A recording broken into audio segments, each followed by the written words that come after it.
What's up, everybody? I know no fancy opening for one-on-one today. It's been a tech day, so I apologize to Ryan in advance and to Bernie when he comes in. But welcome to one-on-one in its official time slot and day here on the W2 Network. It is Thursday. It is 7 o'clock Eastern, 4 for you West Coast kids like me. And joining me for the moment is a gentleman who I've gotten to know quite a bit about the last few weeks since I discovered, really actually sat down and watched the Back in Time documentary. Like, hey, wait a minute, I know that guy. So Ryan Silverberg, he's been a part of a little bit of everything here the last few years, and he's actually part of what we're promoting here today. But I wanted to have him on either by himself or when the main the MC extraordinaire himself, Bernie, shows up. But Ryan actually is a member of a band that I've become very fond of very quickly as I've listened to them on Spotify and heard their gigs. And I actually have their promo video here queued up to play on random days because it's 4 minutes and it's freaking amazing. The Flux Capacitors, who of course everybody knows I love Back to the Future. That's why I have a logo in the BTTF font. So Ryan, now that I've given you a long 2-minute intro, how are you, brother? I'm doing just fine, Jeff. Thank you for asking. Just go ahead. Yeah. Go ahead. I'm taking a water break. I actually looked on this at first. Was talking with you about this con, and then I found out that you're, like I said, the man the man that's the go-to guy in the info is a guy I've known. Jesus, it's 16 years this year that I've known Bernie, but you and I unfortunately haven't had a chance to know each other for too long. But I think we started talking when did we start talking? Like a year ago or something? It was at least a year ago because I remember right when I got the itch to start expanding the network beyond just wrestling people. Ironically, everybody I've talked to so far has been a wrestling fan in their life anyway, so it really didn't matter how far I expanded. It just didn't seem to matter. It all comes back to wrestling. But like I said, I had finally got my hands on a hard copy of Back in Time because I've been watching on streaming and doing the whole thing, and then I really had the chance to watch the extras and watch all the stuff. And it's like, man, these guys were really yes, they're into Back to the Future, no question about it, but they're a great 80s tribute in general. And I think some of our younger listeners who don't appreciate 80s music like they should, damn it, don't understand how. I blame their parents. It's not their fault, man. Totally their parents, because and mainly because their parents are us. And if you guys can't educate your kids about the music we listened to growing up, you're shameful. Just shame. Yeah. But yeah, I dug the fact that you guys have been kind of. You mentioned on the documentary, you guys kind of fell into this whole cosplay side of your music, with Back to the Future being involved, and you got. I mean, to your credit, y'all took it and ran, and it was awesome. Yeah, it was not intentional. In fact, we weren't really. I mean, we had been to some cons before, before we started, but we didn't consider ourselves. And I think my singer Tyler mentions it he does mention it in the movie. Yeah. We never considered ourselves like cosplayers or anything like that. Right. When we started the band, all we really wanted to do was just be a really cool 80s party band. That was it. Right. And we're sitting around. It was early 2013, and we're trying to figure out a name for the band. And all of a sudden, we're like, why don't we dress up as characters from a movie from the 80s, And it wasn't it wasn't immediately, let's do Back to the Future. It was, I think we could do the Breakfast Club. That would be cool. It was 5 guys. Actually, would have been cool. It would have been cool. We were this close to being a Ghostbusters band. We were going to Ghostbusters. Huh? I dig that. That's awesome. I love cool. Ghostbusters. Yep. Yeah. Although it's actually fortuitous that we didn't go the Ghostbusters route because Sony, Columbia, they really guard their their Ghostbusters property. So, big time. Yep. And we've had plenty of opportunity to get involved in Ghostbusters, even as the Back to the Future band. So we sort of settled on Back to the Future, and we just thought it was funny. It was just going to be a fun time for people. And then by the second show, we were getting DeLoreans at our show, and we were getting cast members from the film at our show, and we're That's like, okay, tremendous. there's something to this. And then the next thing we know, we're at Universal Studios and we're doing photos, and it's just gone crazy ever since, and it never stops. That is tremendous. I love hearing stuff like that. It's funny, you talk about not getting into the cosplay thing. I was never that guy either. Like, even still to this day, 16 years after I started going to the Rocky Horror shows in West LA that Bernie was a part of, I never really got into the whole, I'm going to dress up outside of the stage here at Rocky and go to a con and do that thing. I still have not to this day been to an actual Comic-Con or any sort of con-like event where you dress up as something. Never been my bag. I don't know if it ever will be, only because my weekends are so batshit anyway. I don't know if it'll ever become a thing. I hope so, right? I really do. But I think you either want to, or you just don't. And that's the thing about the cons is you don't need to. No. I mean, and I'm not I'm not a cosplayer. I might have to dress up in my character from the band, like when we perform or when we do a big concert somewhere, but that doesn't make me a cosplayer, and I'm not. No. I appreciate it. I love looking at people's really cool costumes and what they put into it. Effort. But it's we fit in the category, but we're musicians first and foremost, and we're entertainers first and foremost as well. So we just happen to dress up. Right. See, with me, the two main, and I hesitate to use cosplay with one of these gigs, but I pretty much around the same time I started, running with the Rocky Horror crowd through Bernie and through the cast he was running at the time. I kind of like my gigs as Santa Claus picked up exponentially because I was doing it every Saturday there during December and in November even. But then I had people that were coming to the show. Hey, do you do this? Outside of here? I was like, sure. So I ended up getting, starting to get, like I had this one. I couldn't tell you who it was now. It was long ago, but I had a corporate party at this like gigantic, downtown LA freaking skyrise building. And they had a nice freaking Santa throne for me and the whole thing. And I'm like, oh shit, good thing. God. And I got paid. I'm not gonna lie, I got paid for that. I'm like, wow. Good. So in the last couple years, I really have looked into, okay, this is a viable business for me because I don't do retail very well. Never been a fan of the 9-to-5 thing and going out there and having some other corporate guy suck my soul for 40 hours a week because not fun. The wrestling podcast thing has been my thing for almost 20 years now, but it never really made me any solid money until the last year or so. So that's how. Okay. And the thing is, people in wrestling say that period. You don't get into wrestling initially to make money, because if you're looking to make, have $1 million a year, you're gonna be sweating life for 20 years, and that's exactly how it is. But the Santa thing is once October 31st is over, people kind of go, okay, they get into Christmas mode and they're going to the malls and they're doing the shopping thing, and there actually is a Santa school that I picked up on that actually got their textbook through Amazon. So I'm looking into that. It won't be this year because the nice quality Santa suits are way too expensive to invest in. This is for me. You said this is a school? Yeah, it's run. Oh, there are several Santa schools. There's several of them all over the country, all over the world, even. Yeah, and you actually go online and it's really crazy how much of a business the business of Santa Claus has become in the last few years. Well, that makes sense. That makes sense. Yeah. Right.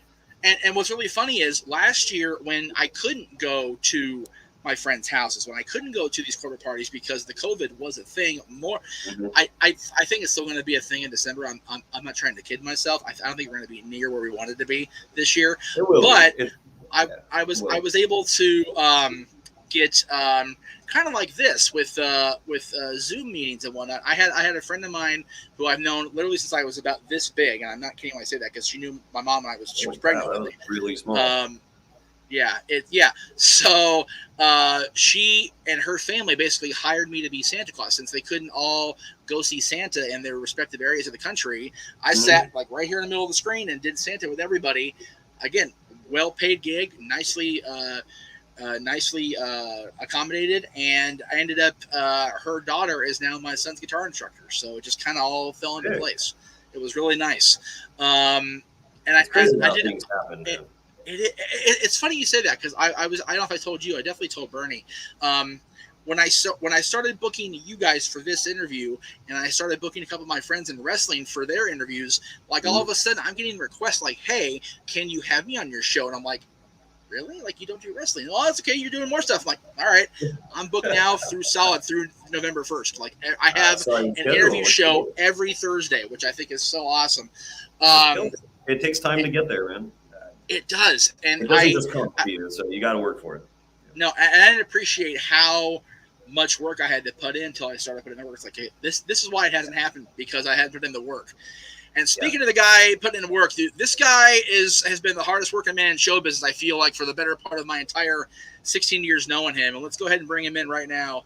Bernie, welcome. Oh, look at that. It's funny, Bernie, that I'm going to say this to you, because you know better than anybody. Welcome for the first time to the Jeff Meacham Network. Like, holy crap. What's going on, man? It's so good to see you, man. I feel like I haven't seen you longer than I actually have. It hasn't been that long, but it kind of has. So, well, it's been a very long last time you guys actually saw Horror Days, that's for sure. Well, hang on. Sorry. Overlapping's a bitch. What was that, Bernie? But it's definitely been a very long time since the Rocky Horror Days. Oh, well, yes. I think I went to. I think last time I actually saw you in person was the last time you did Farley at Sins is doing shock treatment, and that was a minute ago. Wow, yeah, it's been a minute. Yeah, love that character. Doubt I will ever do it again, but love that character. Right? Yeah, it's just so funny because like I hadn't seen you since the whole SinsCon thing.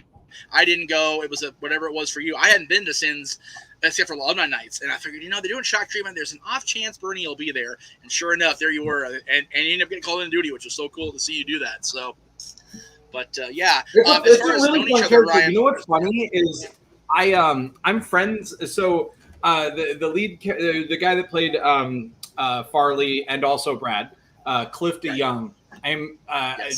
Randomly I became friends with his daughter Manzi, and I didn't realize. Until I just kept looking at her name on Facebook, and I was like, why is that name striking a bell for me? And then it's like I popped into her profile photo and went back a few, and there's a graduation photo, and I'm like, oh yeah, I've only basically Shadowcast cosplayed your father for 10 years, whatever. Fun time. I was telling Ryan, it's so funny how the world works, because when I first met you, I was only about 3 years into my podcasting career. We were still doing actually, when I met you, we were on the tail end of the old show I did as a group thing. So I hadn't even started my own solo show yet until a year after that. About a year after I got the role understudying as Eddie is when I got my own solo show started. So you've literally seen the evolution of Jeff Meacham play out in front of everybody. And I think it's so cool that you have also gone leaps and bounds beyond, hey, it's the Rocky Horror guy. It's Bernie. He does every damn thing. This is true. He does. Used to do wrestling. I was gonna say it's like I didn't know that Bernie was a wrestling guy until it had to be a few months in. I think it was when I was at the house at your place preparing for my in-person audition before we did the stage one, and I just corner of my eye, you see the VHS, I'm like, oh, he's a wrestling fan. Okay, that's good to know. And we just start talking about the New Age Outlaws and the whole Road Dogg intro that everybody freaking imitated back in 1998-99. So just too crazy how things have come along here. And I didn't even know that you had known Ryan until well after I started talking to him, because I met Ryan through doing the Back to the Future stuff I was doing in 2017, 2018, just watching the movies and getting into the different facets of the Back to the Future universe, and then Flux Capacitors, there's a band. There you go, and now we're all together. I like to actually claim discovering Ryan. Go ahead. Oh, okay, well there you go. I'll tell you, Bernie is the reason that we were brought into the Comic-Con universe for absolutely. Oh yeah, well, for sure. Yeah. Yes, that is definitely the Bernie thing. Yeah. If you weren't a cosplayer before, you are now because you know Bernie. And I said before when he came in, I don't tend to be a cosplayer. Like I'll do like the Michael Myers get up on the 31st, and I'll do Santa. Other than that, it's like you gotta twist my arm, man. But Bernie knows how to twist the arm. That's who Bernie is. Well, Bernie, you want to give him that story? Sure. So I knew this guy, Justin Molnar, and I knew him through my Midnight Movie series over at the Vista Theater, Nerds Like Us. And he invited me, and he lives in this this apartment building that's like, it's like a hippie commune of industry people. Like it's a whole bunch of people that are like grips and set deck and editors and writers and stuff that all live in this building. And so they would have these big building parties. It was very like a dorm floor party in college, but like adults that work in the entertainment industry. So it was really cool. And he had this giant projection screen set up, and there was this big platform that I feel like at one point there might have been a pool there that then I think that was a pool at one point. Yeah, that's the only thing that makes sense for that structure. Right. But it wasn't there. And so he was showing Back to the Future, and he was projecting it from the third floor balcony onto this. I think it was literally a sheet that was stretched across. Yeah. And then Ryan's band was playing, and they'd only been together like a few months at this point. Well, I think we started over the years. He extends the amount of time they were together. Before No. We just hit our 8-year 2 days ago, and that was August 22nd.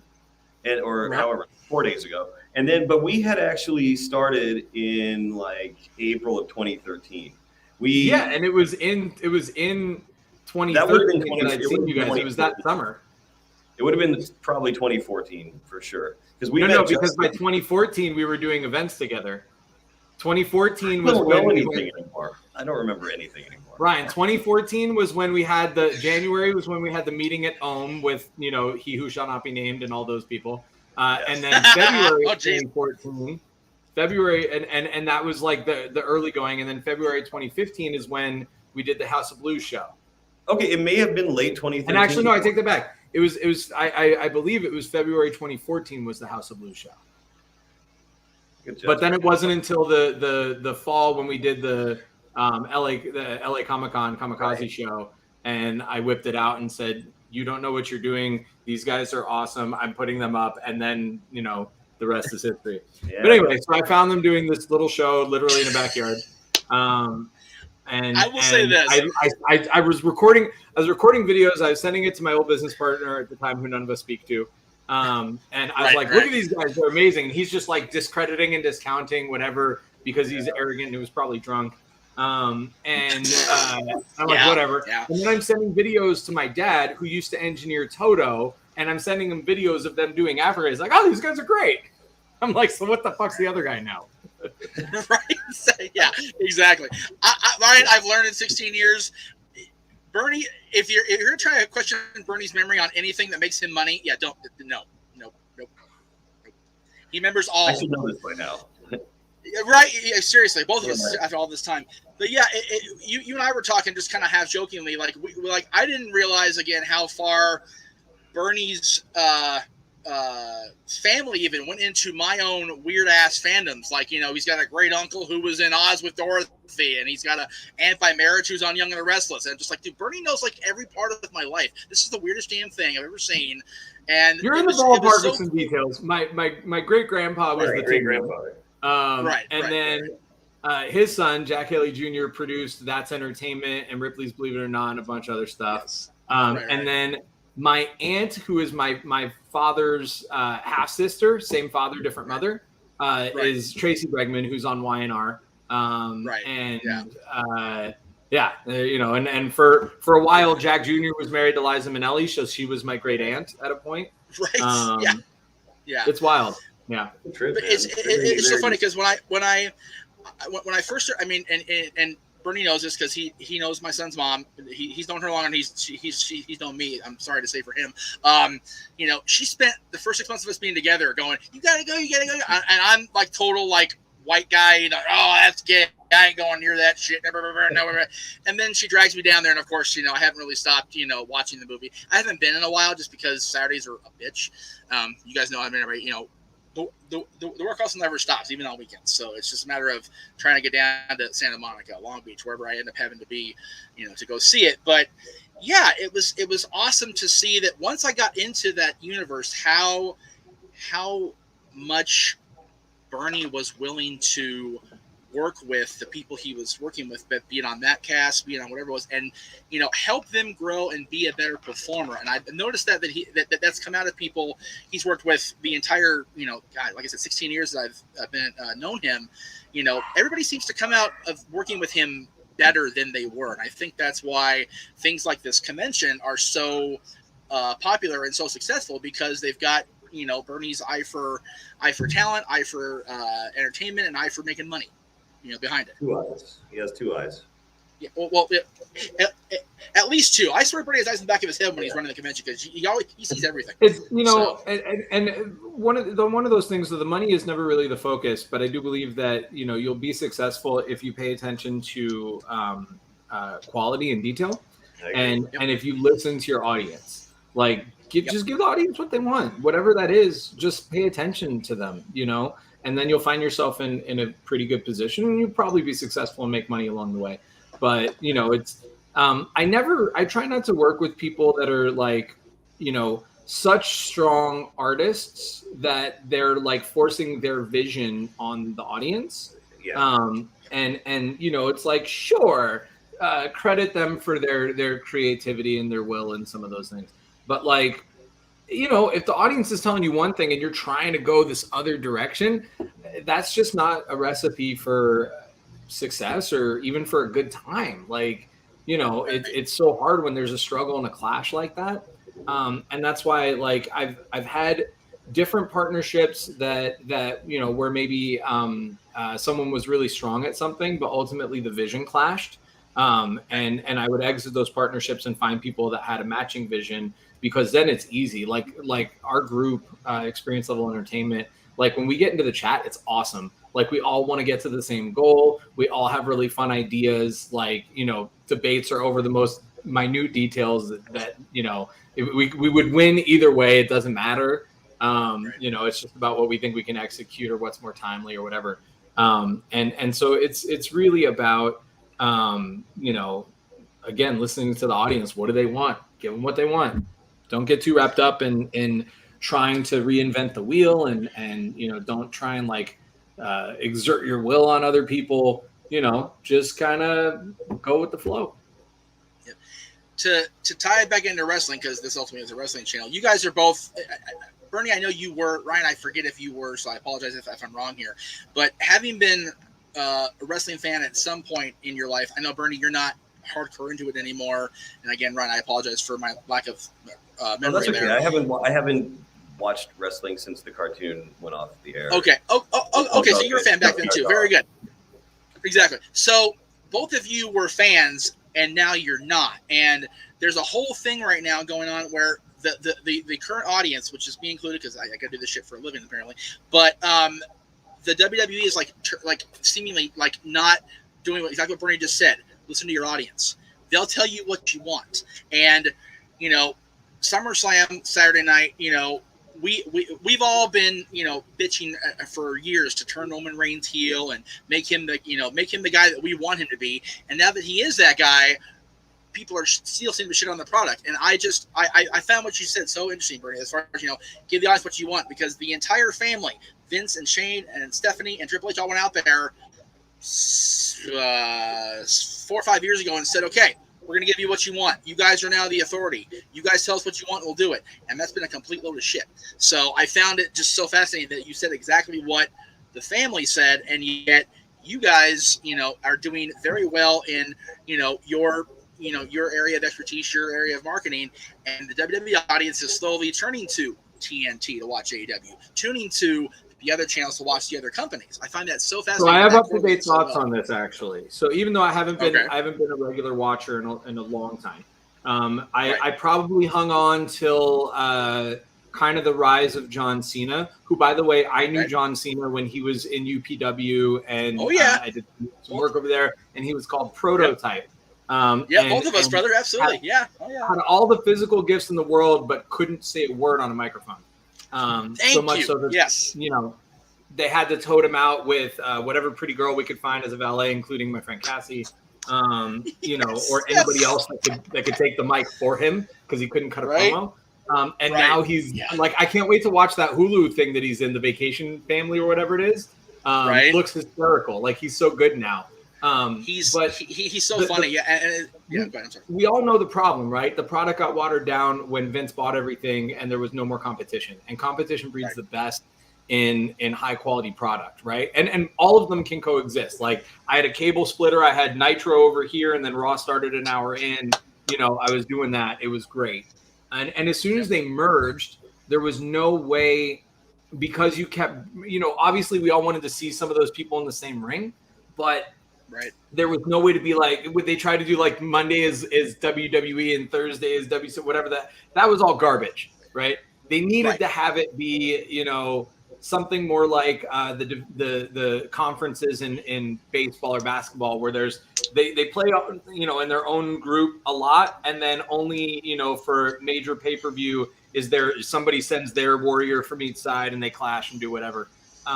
But that competition bred the best in the writers. You know, Bischoff kept pushing the edge, you know, and listening to Hall and stuff like that, and then it made you know, Briscoe and Vince and all those guys, you know, they all had to kind of step up, right? And then you got characters like Stone Cold and The Rock that were pushing the edge on the other side and driving the Attitude Era, you know, and HBK and DX. But you didn't have that for the longest time. And I think, to your point of like giving the audience what they wanted, I think that Vince is one of those hardhead guys that's going towards his vision. And I think he did it for so long, he soured the audience. So even though they then turned and said, okay, we're going to give you what you want, he didn't listen for so long. Now it's like, yeah, great, consolation prize, but like, you know, a few years too late on giving us what we wanted.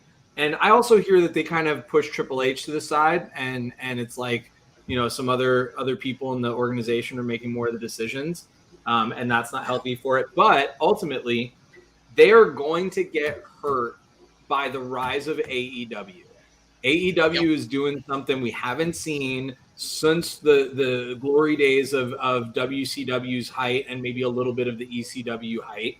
And they are taking viewers away with, I don't want to say a superior product entirely. Certainly WWE does some things, but AEW is nimble, flexible. They definitely challenge. They have a lot of great young talent, and they give it their absolute best. There are no dinkers on any card on that program.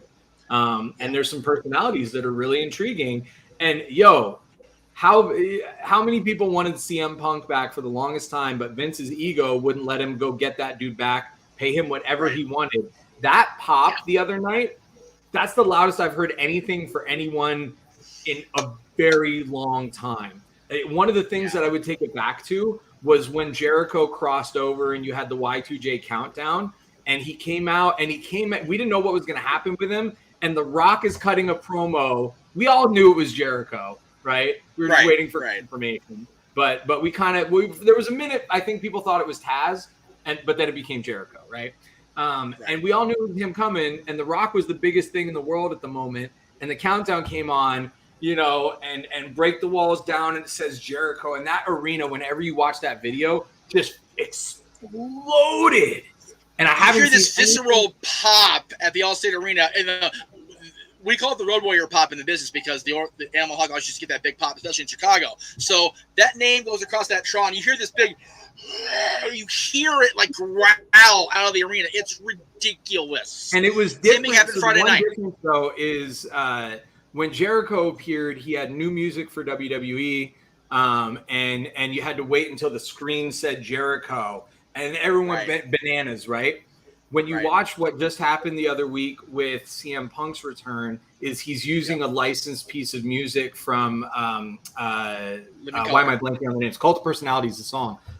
Living Color. But Living Color, thank you. Living Color. Yep. And that riff is like such a, you just hear, and you know what it is. And everyone went bananas. And there's people you see all over the crowd that are just losing their minds because they haven't seen punk on TV in like 4 or 5 years. And, you know, AEW is going to, Jesus, that tells you how much I don't watch. It's okay. It's okay. But AEW is going to live on CM Punk for like at least the next 8 months. They're like, everyone's going to tune in to watch what happens. Yeah. Ryan, I feel bad. We kind of throw Ryan in the dust back here. Sorry about that. Ryan, in the business, we call this marking out. Exactly. Yeah, it's funny, Bernie. I'm literally halfway to Vegas when AEW starts Friday night because, you know, they're on East Coast time there. So, you know, 7 o'clock rolls around. Dad and I are barely in Baker, so we're like, oh God, we're gonna be taking it. So, and all of a sudden, my phone blows up. I'm in the middle of friggin' nowhere. There's no signal. So as soon as I get out of that area, I'm like, oh, he must have debuted. And sure enough, there he was. Because did you not know it was coming? Because I kept seeing like the people that I'm still friends with that love wrestling were like CM Punk's coming, right? Like, and I guess I just, you know, you didn't know when in the program. Yeah, I mean, we all knew it was going to be a thing. They're going to be in Chicago. You know, everybody's been teasing him for pretty much since AEW started. Like, you know, and we found out later during the press call that he'd been talking with Tony for over a year. So that was kind of cool to know that he's actually been actively okay. We can do this, but when can we do it? That's the question. I mean, it's one of the things where it's.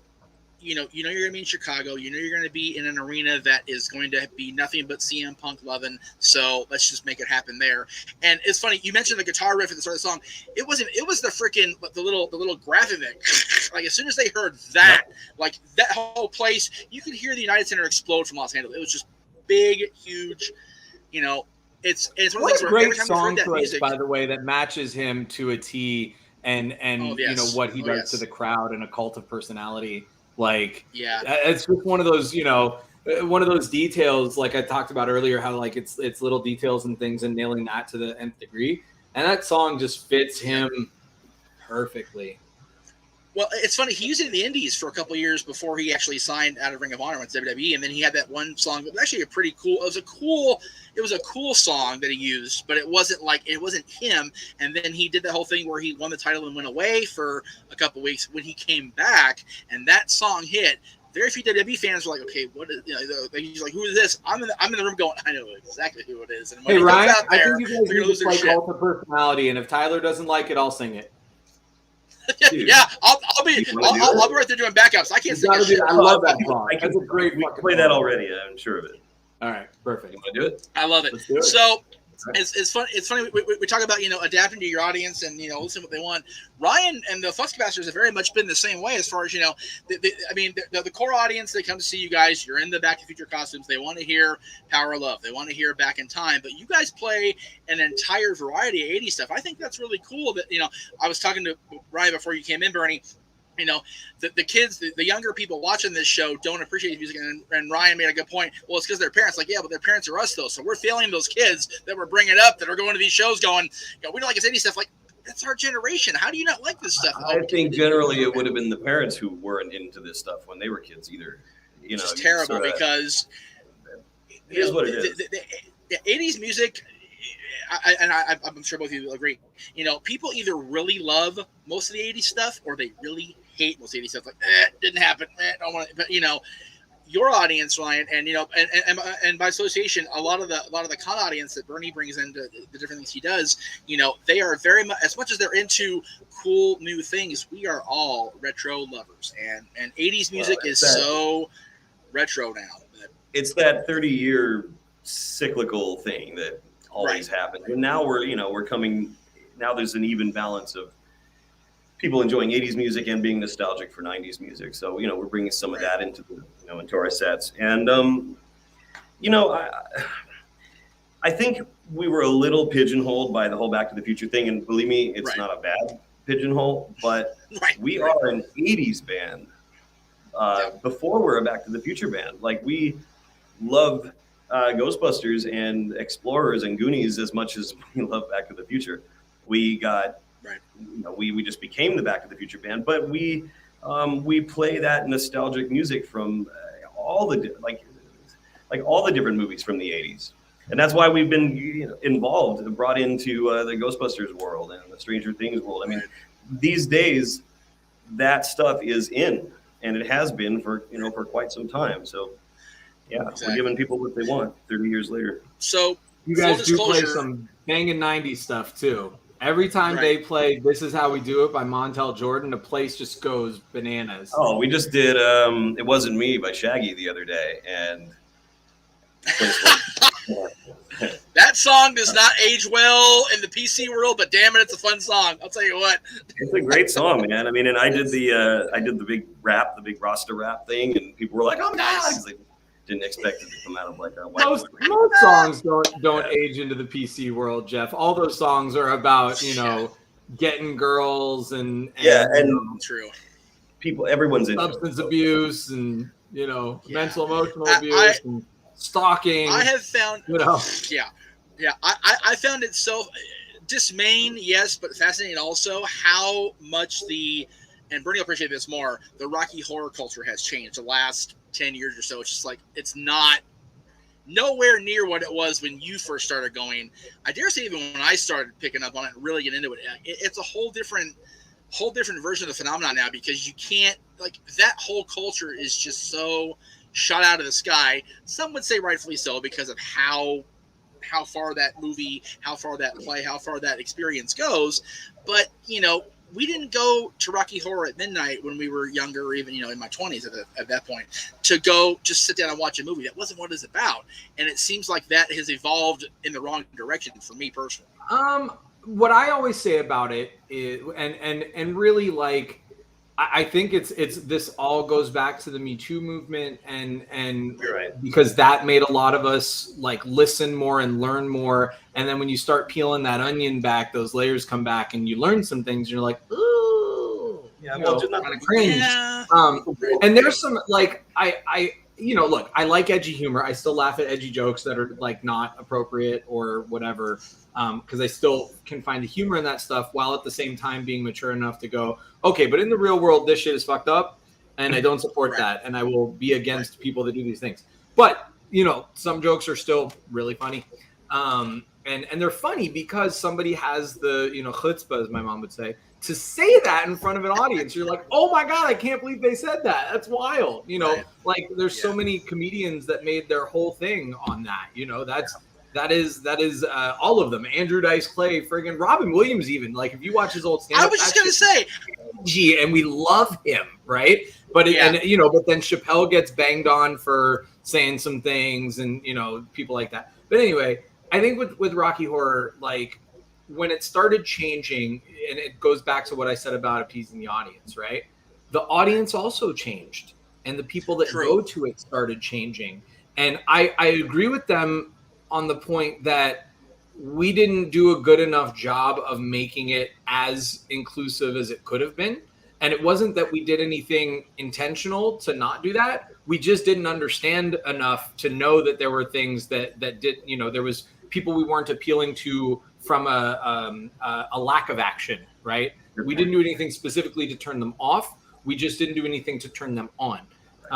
And we learned, right? And so when it started appealing to more people, and they started opening some of this stuff up, and people were more represented on stage, and then they were cared about a little more in the process, it made it a different audience, right?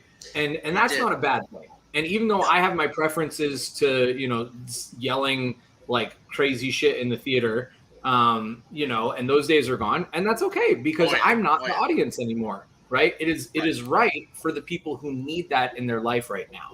Right. It's a place where a lot of people go to experiment and find themselves in an environment, that theoretically is supportive and nurturing and is going to help them grow. And I don't need that. So I don't need it to be my Rocky Horror. It needs to be their Rocky Horror. I get that. You know what? That makes sense now that I hear it laid out like that. It makes 100% sense. So it's funny. You were talking about, the different things that wouldn't, play out in a PC world. Stranger Things, is for not and I've never watched an episode, and I feel like a jackass having both you guys on and not having watched the entire series at all like that. For a guy that loves the 80s, man, Jeff, Stranger Things is so great. It is and a love letter I've heard nothing but to good. 80s pop culture. It's so good. I know. We were all those kids. Mm-hmm. Right, exactly. But they're also, by the way, those kids are some of the best kid actors I have ever seen. Like, whether it was the Duffer Brothers themselves or whoever, like, really made the decisions in casting, you know, Gaten Matarazzo and why am I now blanking on everyone's freaking names? Finn Wolfhard. Because you're live. Yeah, Finn Wolfhard. Like, all those kids are incredible. Millie Bobby Brown, Caleb, I can't remember his last name, but they're all great. Like, they're fantastic actors, and we didn't get good kid actors in media really until the last 15 years. No, like, I feel like I agree with that. Yeah, you had the Goonies. I mean, Stand By Me was absolutely killer. Sure. Oh yes. Sure. Fantastic kid actors. But that's the rarity, right? You very rare do you get a group like that, or do you get a group like Goonies, you know? And a lot of times you get, you know, really, look at. I hate to pile on a guy that needs not be piled on anymore, but look at Jake Lloyd. I know, poor kid. Yeah. Jesus. You know, oh God. Even look at teenage Hayden Christensen. Dude was terrible. Right? He was great in was it Chronicle or something else he did, or where he Jumper. That's what it is. Oh yeah. He's really good in that. But look back at him as a teenager being Anakin, and he's mannequin is what he is. He's wooden. Cringe. Yeah. Oh. But is that his fault, or is that you know? No, true? 100% not his fault. I don't think it's his fault anyway, from my own experience. Well, but here's the thing: crazy. I don't think a terrible director could get Gaten Matarazzo and fuck it up. You know? Very true. Very true. Very, very true. So, you being the convention guy I'm guessing. Again, this is just me. You know, guessing here that this was the idea for the convention was your vision, because like you said, you know, we're all 80s kids. We all appreciate how awesome the 80s was and how awesome this show is. Where did this initial concept start with you, and then how did Ryan get involved from there? And Ryan, you guys both answer at your leisure. I mean, I loved Ryan and the band from like the start, and when convention after parties started to become a thing. I kind of call it like fandom nightlife. And as we started realizing that was a missing space, and that, you know, nerds deserve to party as much as everybody else, I thought they were a natural fit. And I was like going head to head with my business partner, who didn't see the value and didn't understand like that there's a quality difference between what they do and what a lot of other people that are similar to them do. And there is a level of detail that the Flux Capacitors have that very few tribute bands and flashback bands and however you title them, that they don't pay as much attention to the detail. You can see it in how they perform. You can hear it in the quality. You know, it was just different. It was a step above, and that step above is really important, especially if you think about the fandom crowd and you think about cosplayers, right? And people that spent hundreds of hours, you know, perfecting a prop or a costume and you know, doing crazy sewing techniques and molding and all the and paint jobs and all this stuff to recreate something with that level of passion and care. That extra little bit, that's real important to those people. Sure. And I think that you see that when the Flux Capacitors perform, and my old partner really didn't get that. And so when I was doing stuff that was with him, like, you know, I had to like, you win some, you lose some in the negotiation process. But as soon as we had an event, there was an event that he didn't want to do and I did. So I said, "Are you cool if I just go do this thing? You have no interest in it." He's like, "Yeah, whatever, go do it," because he didn't believe it would be successful. And it was the biggest thing we ever did at that time.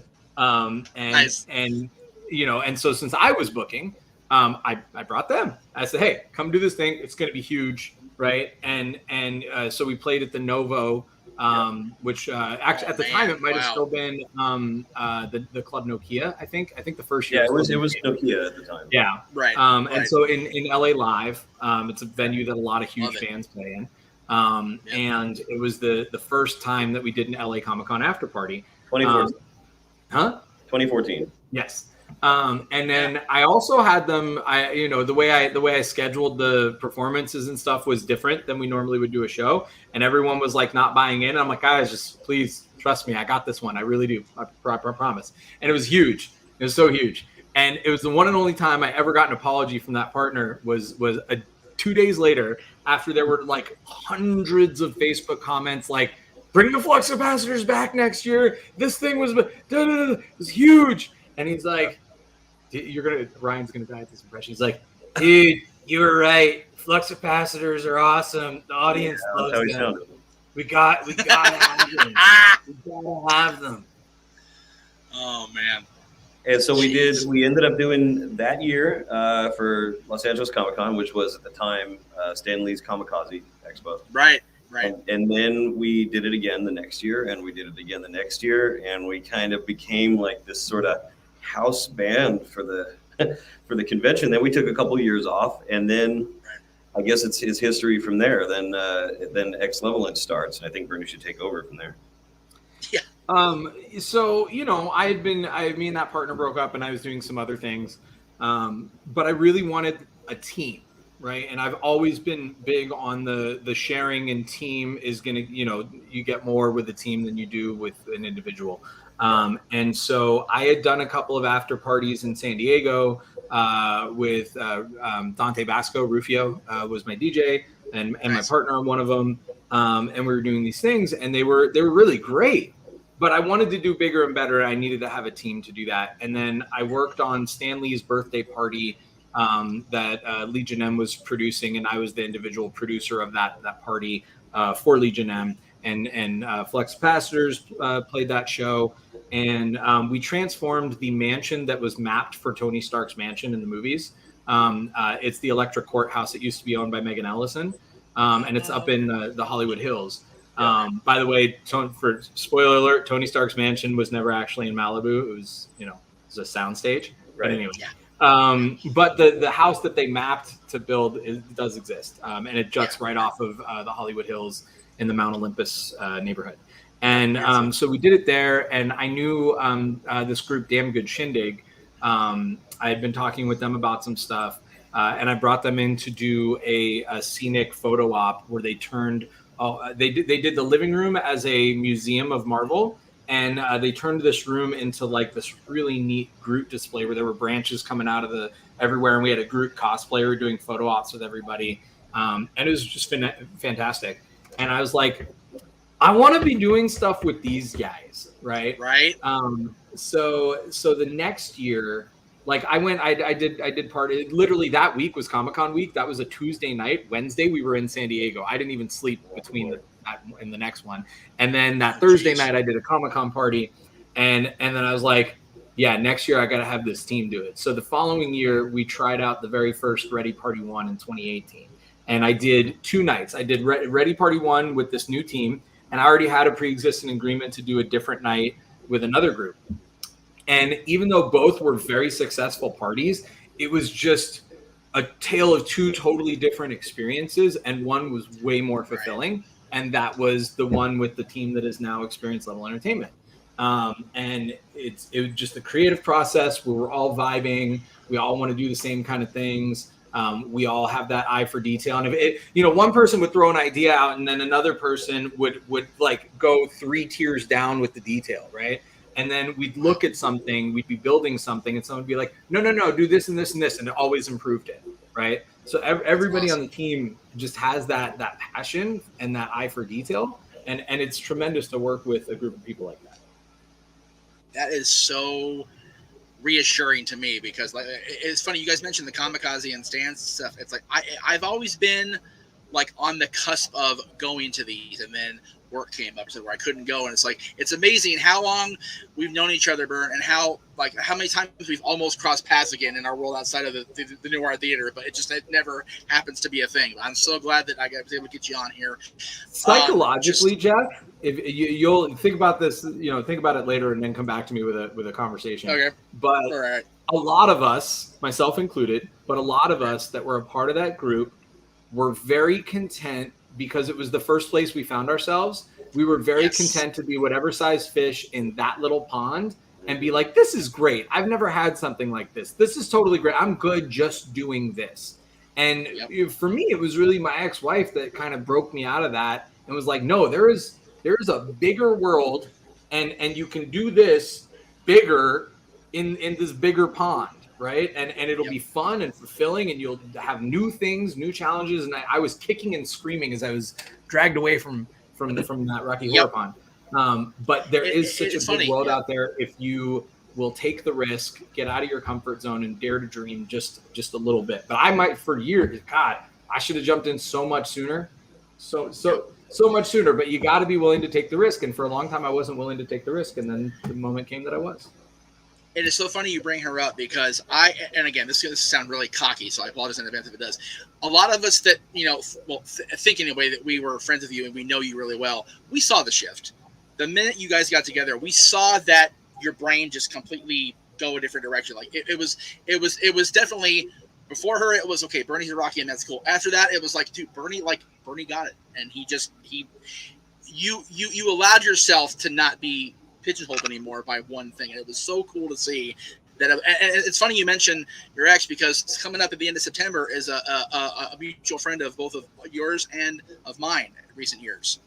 Hey, Alex. So I love her. Like we got together, her and I, talking just about the random cosplay she does.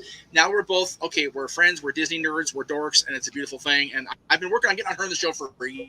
So I'm like so stoked we finally got it nailed down, because she's awesome. I love her pieces. Her husband introduced me to my girlfriend of 3 years, Bree. I love him too. Like both of them are so cool. I performed their wedding. I was the officiant for their wedding. I heard, yes, and when she told me, I'm like, it doesn't surprise me one bit. Like it just it's funny. I just was on the show before I came on here with you guys. It used to be called Wrestling Trivia Challenge. Now it's just the brand is WTC, and the show I was on was a jack of all trades type trivia contest, and I happened to beat. I won the match, so now I'm the jack of all trades. I'm like, man, Bernie was the jack of all trades, and I was coming up in the entertainment world, because Bernie does he got his hands a little bit at everything, and I love that. And with this convention, you mentioned how the team formed, and I, based on what I've heard the last 45 minutes, 50 minutes now, I know for a fact that the Flux Capacitors were definitely the band to bring in. And like I said, we're all 80s kids. So even if you've never seen an episode of this show, it's 80s heavy. And I happen to believe that even if you've never seen the episode, which I'm going to try to catch up on now in the next 2 months or a month and a half, you'll appreciate this convention, because it's a love letter to the 80s, like you said, Bernie. I am sending you my nerdy blessing from Alex and Jonathan's wedding. Oh, nice. Okay, I will take a look at it when we get off the air here. Okay, I will definitely do that. Yeah. Again, it's funny that you were an officiant, because I actually got my my officiants thing for a friend of mine about a year ago, and she ended up breaking up with the guy. So it's like, okay, I just got sitting here on my wall going, that's pretty. That looks nice. So we'll see if anybody wants to bite on that one. But Ryan, let me get back to you for a second, because I know you've been sitting there just like, yeah, Bernie and Jeff are cool. That's it. Go for it, man. I just love the fact that you have been so patient with me and my schedule and the way it works, getting these together. And I love that we are able to access you guys all over the world. You're on Spotify. You've got the YouTube thing. Like I said, you got that amazing 4-minute trailer that I'm definitely going to run tomorrow before my initial stream. I can show it now. Let me see if I can find it here. I mean, it's 4 minutes, so it's yeah. Oh, it's not. Of course, not in here. That'd be too easy. All right. Well, I can't show it now. That sucks. But I'm an asshole. But yeah. I mean, he got. For those of you who haven't seen the shows with me the last week or so, he got an incredible voiceover from Doc and Marty, basically just talking over like an entire 4-minute commercial for these guys, and it's just. Bernie said this show, certainly it's love letter to the 80s. Doc and Marty are like the guys that write the love letter, because every time you think of the 80s and nostalgia and everything that's great about 80s music, 80s movies and whatnot, you come back to the Future first and foremost in my mind. So it's really cool that you had that trailer drawn up for you guys, and you have the voices of Doc and Marty doing it. I think that's so neat that we've all kind of come along and been able to connect through something's what seems like something I would never do, but like I told Bernie earlier, my ex spent 6 months going, "You like Rocky Horror?" No way, and now here I am talking about Stranger Things. But I still just try stuff. So Whoever's watching and listening, just try stuff. Exactly. Yeah, try stuff. Exactly. Yeah. Seriously, Bernie mentioned the phrase comfort zone. Man, Rocky Horror was not my comfort zone in 2005 at all. Matter of fact, before I even saw Rocky, I saw the cast do Clue. Because I love Clue and I love the movie, and I saw you guys do it every year. Okay, well, I'll go ahead and check it out. And I was so appreciative of the environment presented at the time and how much that group of people loved doing anything and everything performance-wise that I was drawn back to Rocky the next week. I'm sorry, the next night, because Clue was on a Friday. So it was the next night I was at Rocky for the first time. There I was. And, within 2 years, I was not only doing the Eddie stuff for Rocky, I also ended up playing what we actually called the Peg Buddy Trandy on one of our theme nights, which was an experience and a half, wearing Shannon's outfit at that. That was a whole other world. And then getting recruited to do that swarmy photographer, Tojo Jackson, in Crybaby, which was so not me. Like, that guy is not me at all. Bernie will attest to that. I'm not that creepy, picking up on what Tracy a fun Ward's show character. That was. It was so fun. And I have a picture I love to this day. It's all of us sitting on the stage. It was either when the audience was in there or after we had already before we did let in. We're sitting on stage. I have an arrow pointing to my head, and you're on mic because you're Bernie. You're on mic. Sitting under Bernie's learning tree, just listen to you gush about this movie. It was like, man, it's crazy that was 14 years ago, but a great movie, great concept. I love whenever we went out of the realm of, okay, we're Rocky Horror and we're Shot Creep. Cool. No, man, we went all over the place. And I'm still proud of this day to have been part of one of the non-Rocky Horror Universe conventions. And to my knowledge, it's the only time they did Crybaby. So it was really cool to be a part of that. And I love that I'm a part of this. I love that I've been able to have you guys both on. And so this is October, the weekend of October 9th. Am I correct? Is the day? October 2nd. Week before. Okay, I was close. October 2nd. So, and anyone like Stranger Things is the hard theme, but like it's really all 80s nostalgia and Halloween rolled into one, and it's the first time anyone's gonna get to do a Halloween thing in 2 years, right? Like there hasn't been an event. I was gonna say. So we're going early in October, and everyone that's been waiting, you don't have to wait all the way to the 27th, 28th, whatever. Like, we got you October 2nd. It was so crazy. Like, Pumpkin Spice started this week. I know y'all are feeling the Halloween. Let's do it. No, I had a great theme pop up on my Twitter. All right, settle down once and for all. Pumpkin Spice or apple cider? I was like, apple cider, but I'm gonna get killed for it. This will be XLE's fourth set of parties we've thrown. Is that right? Yeah, but it's like the 7th or 8th party because we do 3 in San Diego. That's right. So we had 4 in San Diego, 2 LA Comic Con is 6. Whether or not you want to count we weren't together necessarily, but we all worked on the Stan Lee thing, and then this one. So, we did the Globe. Did you in Cal? Yep. Mm-hmm. So Nerd Boy for me, how was it meeting Stan Lee? I mean, he seems like the coolest dude that ever lived in the history of the universe, like for real. So before we did that party thing, I got to interview him like a year before, and then I got to go to his office and meet him because some friends of mine worked with him, and it was across the street from one of the restaurants I was managing.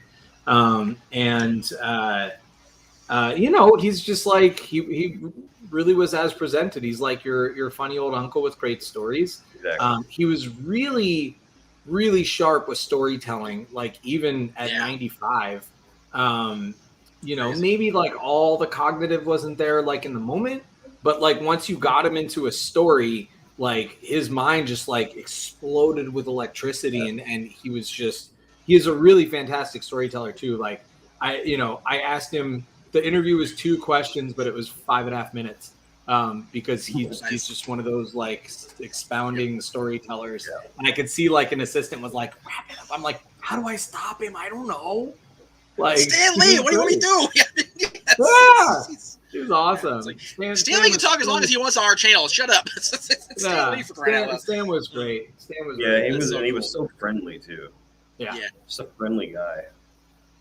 Yeah, it's one of those things where I wish Bernie talked about, I wish I'd done this sooner. I wish I'd expanded the universe of my network a lot sooner because, man, Stan would have been a great iconic interview for me personally, but it was so awesome. So yeah, I mean, let's go ahead and get the final plugs in here. We'll go ahead and wrap up the hour here, and then I'll talk to you guys off here about a couple other things. But Halloween Rising is the official name. It's an LA Comic Con Presents event, and it's a stranger experience. I mean, it's like you said, Bernie, it's a tribute to Stranger Things, but it's really a 80s everything. So if you are a fan of the 80s, if you're a kid of the 80s, if you're curious about the 80s, this is where to be on October 2nd. And where is the actual event taking place, the actual venue? So that's one of the things I love about this. This is at Catch One on Pico in Mid-City, Los Angeles, which used to be called Jules Catch One. It was like the original LGBTQ Black disco in the 70s in LA. It's a venue with a lot of history, and I love that part about it. And it's a great place for, a very inclusive environment for a group of great people to have a great time at. It is so funny that I've known you when you've been doing events, you as much as you want to make sure you get a good venue, a good environment for all the things you need, the nostalgia factor is definitely key and things like this. I think it's cool you booked that venue. It is a very historic venue. It's right there. It's right there in the heart of everything. It's awesome. I love that. So cool. Thank you guys, both of you, so much. I really appreciate it. Any last plugs, Ryan, you want to throw out there that I've let you talk for about 2 minutes total? I appreciate it. I really don't have anything to say. You can find the band anywhere. You can find us on, no longer on Netflix. We haven't been on Netflix in a while, but Back in Time is on Hulu. It is on Amazon. It is on YouTube Movies. It's on IMDb channel. And I think it's on TV somewhere right now because we're getting a lot of friend requests. That usually happens when it's which is too cool. I absolutely, like I said, I love that documentary and I love the movie so much. And I've been able to meet you through that. I've been able to meet Adam Contrast through that documentary, which he's my DeLorean guy now. He's down the street, so I love that guy. So everything's great. Bernie, I mean, you've got the Keith Gatsby title there on your social media, man. Where else are we going to see you besides Halloween Rising in the near future? This is going to be my first get back out there with people event. So I'm really just focused on Halloween Rising and super excited about that. And then cool. Come December, I'll be at LA Comic Con doing stuff there that's not announced yet, but some fun things that are coming up. And that's really that. Or if you're a sports fan, you can catch me at Dodger Stadium during this playoff run. Gonna say the postseason's approaching. Dodger Stadium's a place to be. So next week on this show, for the record, September 2nd, yes, our buddy from the past, another former wrestling friend of ours, Kiara Dillon, will be on. Crazy Kiara Dillon, she'll be on the show. Bernie, you mentioned John Cena getting his promo chops acquired in UPW. He really went to the master school in OVW because next week, the week after that, Kenny Bolin, his former manager in OVW, will be on one-on-one. Very cool. I'm looking forward to that for a few reasons. I'm not going to lie, good and bad, but we'll see how it goes with Kenny. The week after that, just prior to their return to the Viper Room on the 17th, we'll have Genocide and Rachel Ryan from Paradise Kitty. They're going 2-on-1. I didn't call the show 2-on-1 because it would be sound even weirder than it does here. But there's that. The 23rd, we'll have our buddy Rick Ellis, I get said, from back in the old West Coast days. And as I mentioned to Bernie earlier, on December 30th, we're having our buddy Alexander the Red. So that's all coming up right here in the Thursday time slot on the Jeff Meacham Network for One-on-One. He is Ryan Silverberg. He's Bernie Bregman. I am Jeff Meacham, and we will see you guys next week right here on One-on-One.